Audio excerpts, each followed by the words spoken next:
18 জানুয়ারি 1970 অব্যক্ত মুরলী। मुरलीर सार संपूर्ण विल करने से विल पावर की प्राप्ति। तो সম্পূর্ণ विल করার দ্বারা विल पावरेर प्राप्ति हवा। संपूर्णता के समीप पहुँचने की परख क्या होती है? क्या आप सभी जानते हो कि आप संपूर्णता के समीप कितना पहुँचे हो?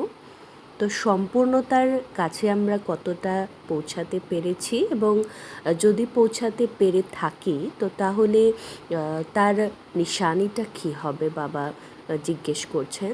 संपूर्णता के समय पहुँचने की परख वह होगी कि वह सभी बातों को अच्छी रीति से सभी रूपों से परख सकते हैं। যদি কেউ সম্পূর্ণতার কাছাকাছি পৌঁছে থাকে তাহলে সে সমস্ত পরিস্থিতিকে সমস্ত কথাকে বিভিন্নভাবে বিভিন্ন রূপে অর্থাৎ সমস্ত রূপে সমস্তভাবেই সে পরখ করে নিতে পারবে। এটা নিশানি বাবা বলছেন। कितना समय चित्र की याद में और कितना समय विचित्र की याद में या दोनों की याद मिली हुई है।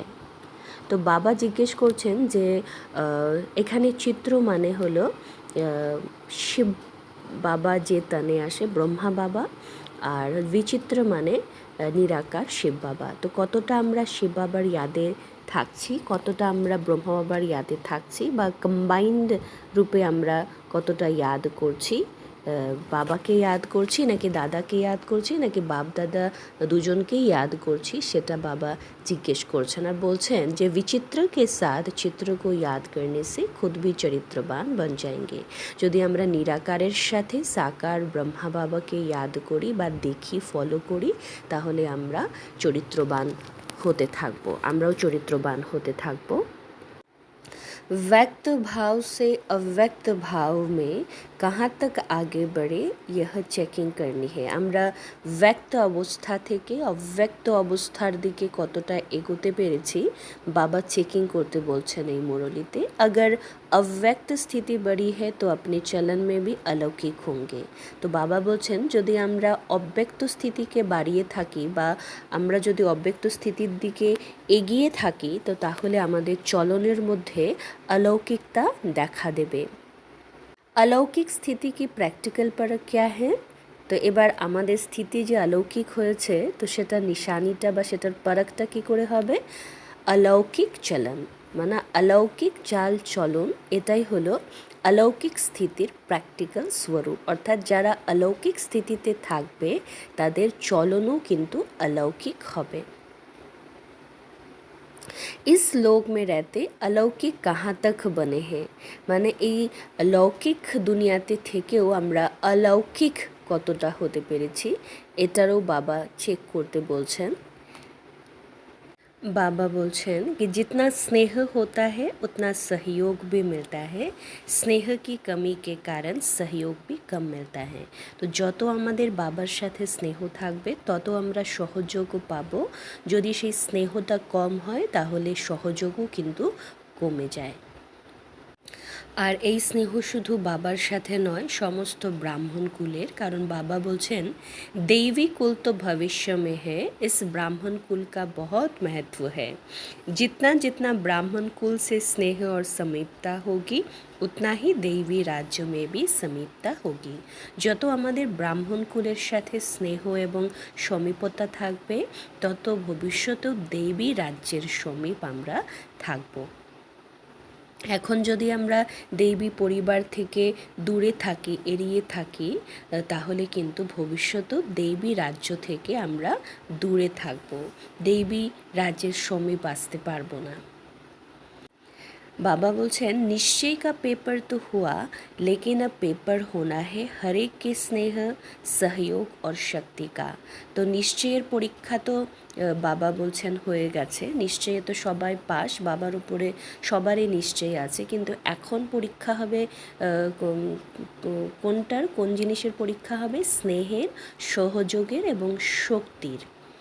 अब यह समय नज़दीक आ रहा है जिसमें आपका भी कल्प पहले वाला चित्र प्रत्यक्ष होना है। এখন সেই সময়টা নজদিক অর্থাৎ কাছে চলে এসেছে, এখন সেই সময় এসে গেছে যখন আমাদের সেই কল্প আগের যে চিত্রটা প্রত্যক্ষ হয়েছিল অ্যাট লাস্ট, তো সেই আমাদের অন্তিম स्वरूपটা কিন্তু, অন্তিম চিত্রটা কিন্তু সবার সামনে প্রত্যক্ষ হয়ে যাবে। अनेक प्रकार की समस्याओं को परिवर्तन के लिए उंगली देनी है, कलयुगी पहाड़ तो पार होना ही है। তো বাবা বলছেন যে অনেক প্রকারের সমস্যাকে পরিবর্তন করার জন্য আমাদের একে অপরকে সহযোগ দিতে হবে। এখন এই কলিযুগী পাহাড় কিন্তু উঠে যাবে। এখন এই কলিযুগী পাহাড়কে উঠানোর ক্ষেত্রে আমাদের সহযোগ, স্নেহ এবং শক্তির দান একে অপরকে দিতে হবে, এবং এই পরীক্ষাই কিন্তু বাবা এখন নেবেন। इस वर्ष में मन की समस्याएं, तन की समस्याएं, वायुमंडल की समस्याएं, सर्व समस्याओं के पहाड़ को स्नेह और सहयोग की उंगली देनी है।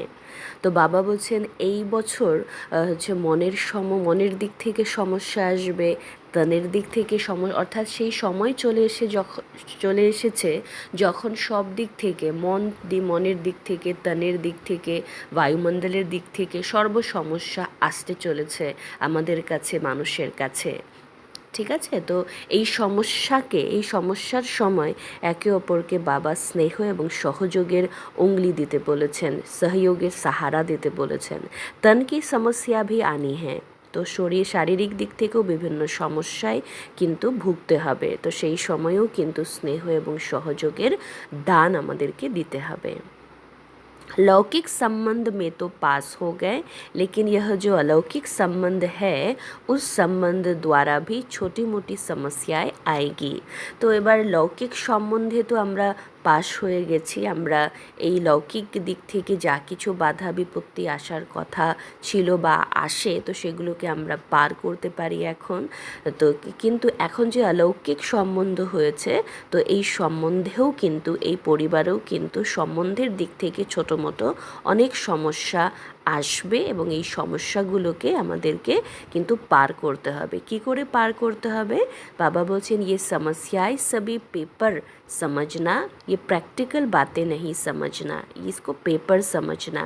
अगर पेपर समझकर इनको पास करेंगे तो पास हो जाएंगे।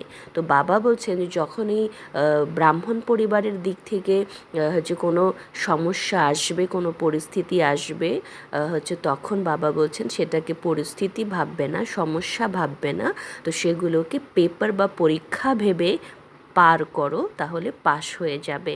তাই বলছেন বাবা।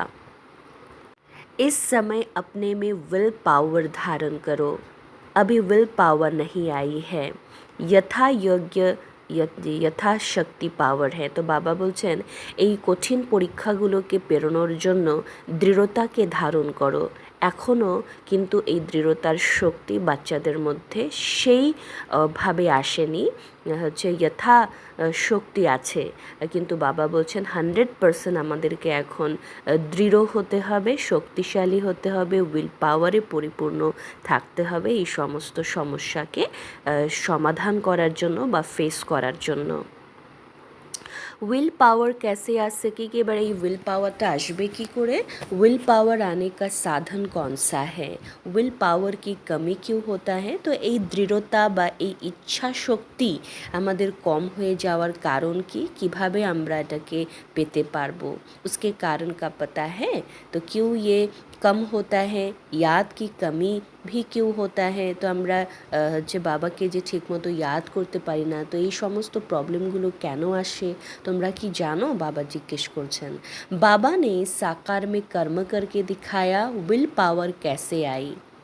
पहला पहला कदम कौन सा उठाया? তো এই विल पावरকে নিজের মধ্যে ধারণ করার জন্য সর্বপ্রথম আমাদের কি করতে হবে?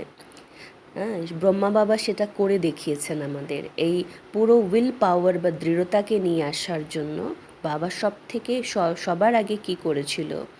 সভি কুছ উইল কর দিয়া, উইল করনে মে দেরি তো নেহি কি। তো বাবা কি করেছিল, যেই শিব বাবার ওপরে ব্রহ্মা বাবার সম্পূর্ণ নিশ্চয়ই হয়ে গেল, তিনি কিন্তু এক ধাকে সব কিছু বাবাকে উইল করে দিলেন, সমর্পণ করে দিলেন, অর্থাৎ সম্পূর্ণ সমর্পণতার মাধ্যমেই কিন্তু, সম্পূর্ণ সমর্পণতার দ্বারাই কিন্তু আমাদের মধ্যে ওই দৃঢ়তাটা আসবে। जो भी बुरे हैं अंदर या बाहर, ये विल करने में देरी तो नहीं की, ये संपूर्ण विल नहीं की, तब जब সম্পূর্ণ উইল नहीं की तब तक উইল পাওয়ার आ नहीं सकेंगे।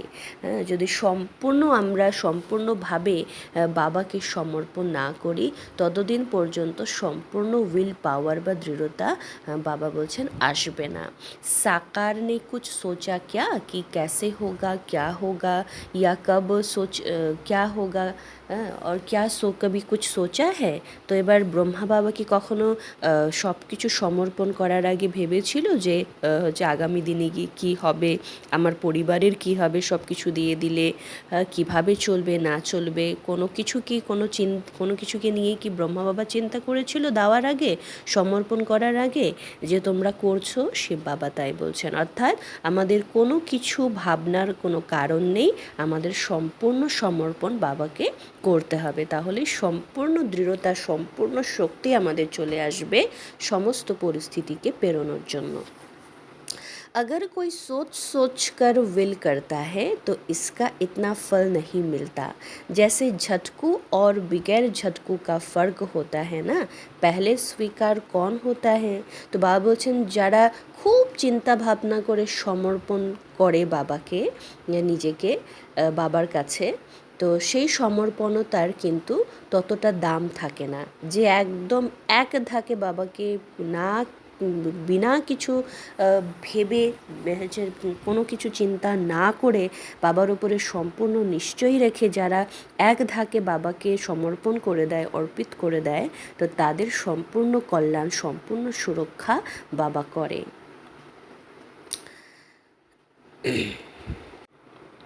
तो जो सोच कर बाबा को अर्पण करते तो उनको शक्ति भी इतनी प्राप्त नहीं होती। जो বাবাকে কিছু দেওয়ার আগে, বাবার জন্য কিছু করার আগে, বাবার কাছে সমর্পণ করার আগে অনেক চিন্তা ভাবনা করে, মাপতল করে, তো তাদের শক্তিও কিন্তু তেমন তারা প্রাপ্ত করতে পারে না। ইস বাত পর সোচনা। তো এই পয়েন্টটার ওপরে তোমরা কিন্তু গভীরভাবে চিন্তন করো এবং যা কিছু করণীয় সেটা তাড়াতাড়ি করো, বাবা তাই বলছেন। बाप दादा वर्तमान के साथ भविष्य भी जानता है, तो भविष्य कर्म बंधन की रस्सियों को काटना अपना कर्तव्य है।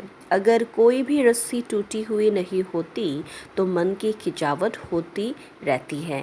তো যদি আমাদের কোথাও হচ্ছে রস্সি বাঁধা আছে, যদি কোথাও না কোথাও আমাদের মোহের যে দড়িটা সেটা যে কোথাও আটকে আছে, তাহলে কিন্তু মনের দিক থেকে বিভিন্ন খিচাওয়াত আসবে।